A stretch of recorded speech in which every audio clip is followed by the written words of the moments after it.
Your guide to the truth. TheNewAmericanMedia.com. Broadcasting to you live from the Milky Way galaxy, the solar system, planet Earth, North America, the United States of America, Kentucky, Louisville to be specific. Hello, everybody, and welcome to the New American Media. My name is Brian Engelman, and this is another episode of, I don't know, just agree to disagree, I suppose. Current events, politics, all the interesting hot-button issues that you're hearing about and you want to get a little more information on. This is going to be a quick hitter. I'm not going to do a full show right at this moment, but we are developing a plan to migrate more of our services away from Facebook, over to Parler, away from different sites and onto different locations. So please follow us. We're on Parler, The New American Media, on YouTube, youtube.com/The New American Media, Twitter at American_media_. What are we on? Instagram, The New American Media. We also have a sports show called The Unhappy Hour, The Unhappy Hour Sports Show. Facebook censorship. Our media page was deleted without cause, without explanation, without any attempt given to remedy any alleged issue they were having. Silencing our voice right before the election. You know, Credentialed Media company that was in the House, the 2016 when President, when Donald Trump took the nomination from the Republican Party prior to becoming president-elect, prior to becoming president. You know, our company has been trying to stay ahead of the curve, trying to get you the stories that are coming down the road, because if you're getting your news from a different source, you're not getting the news. You're getting snapshots. There's a movie being played, and you're just getting little snapshots, little pictures. We're always trying to talk about curves. We're always trying to talk about trends, trajectories. That's what we work on. You know what else I work on? Is trying to catch these little fruit fly things if I can. Give it a little clap. Little Mr. Miyagi.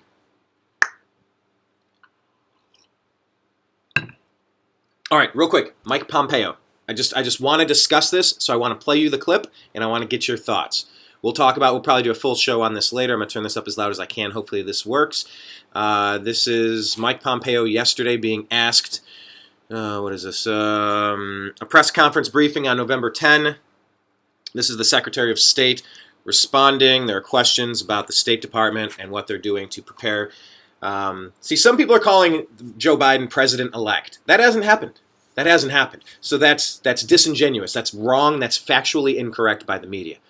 The Associated Press projecting that there's a winner, that doesn't mean anything regarding 7 states that are currently involved in recounts or voter fraud investigations.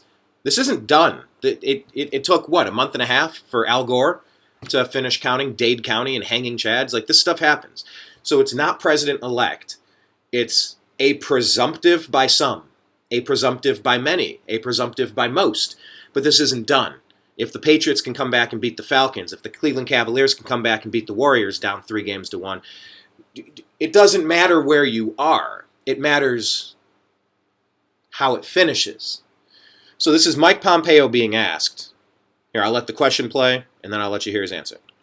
Is the State Department currently preparing to engage with the Biden transition team? And if not, at what point does a delay hamper a smooth transition or pose a risk to national security? Okay, so if you didn't, I don't know what volume you're getting that, but he's just saying about the transition. It's a generic question kind of about the transition from the Trump team to the Biden team, and about hampering national security interests. The response: there will be a smooth transition to a second Trump administration. Right? We're ready. The world is watching what's taking place here. We're going to count all the votes. When the process is complete, there'll be electors selected. There's a process. The Constitution lays it out pretty clearly. The world should have every confidence that the transition necessary to make sure that the State Department is functional today, successful today, and successful with the president who's in office on January 20th, mid-afternoon, will also be successful. So this was all said with a smile. I wonder what he knows. I mean, he couldn't hold the smile back. So if there does turn out to be massive voter fraud, and here's the trick you want to be careful on with what I always like to hear: the dog that isn't barking. I like to hear the press release. I have a journalism minor. I wrote for a school newspaper. I studied it a little bit, and it's always interesting, the press releases. It's interesting the things that people are saying the phrases that are catching on and being magnified, and like one day everybody comes out and they're talking about the 25th Amendment, and one day everybody comes out and talks about widespread. You hear the word widespread voter fraud, the term widespread voter fraud. It doesn't need to be widespread. It needs to be targeted in the big cities, in the areas behind partitions where you can't be observed, where you can drop off ballots at 4 in the morning, where you can count ballots that weren't filled out properly. There's all sorts of tricks that can be employed and rolled out.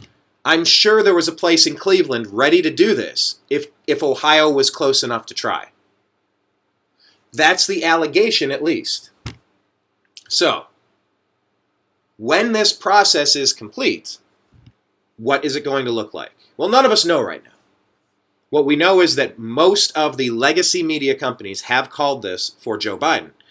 There are still recounts, there are still lawsuits, there is still photographic evidence, video evidence, sworn affidavits. There are problems. And you know what? If this turns out to be a Trump re-election, and I don't know how this is going to ultimately play out. I'm suspecting the Supreme Court.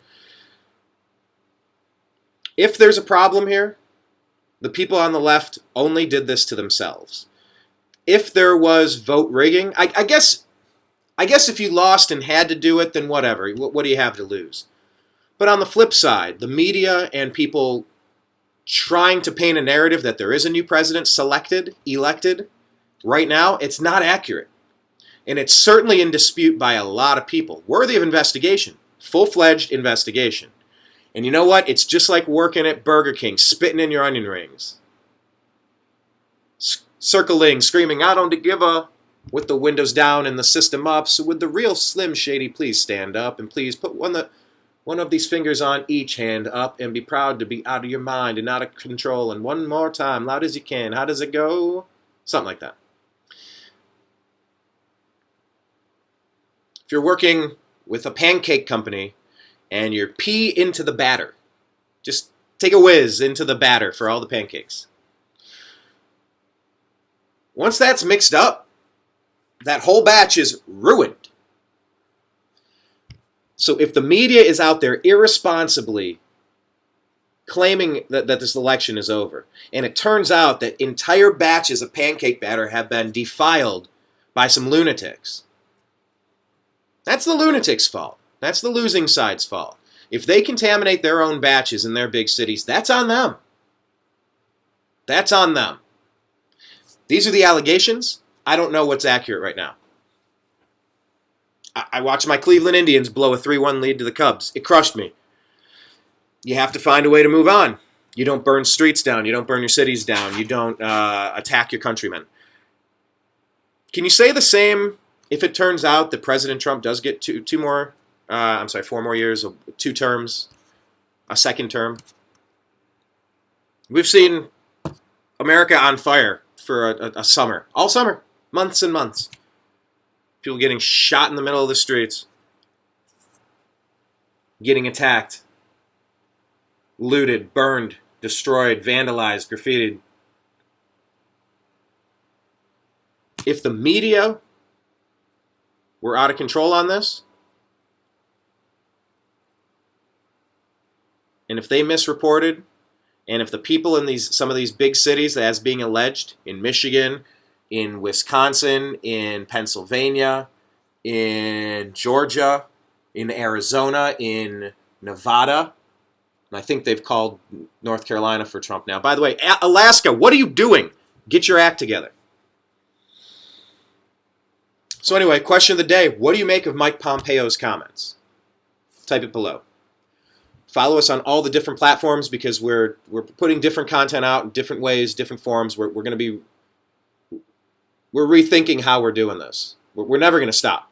So follow us. We'll talk to you later. Take care. Your guide to the truth. The new AmericanMedia.com.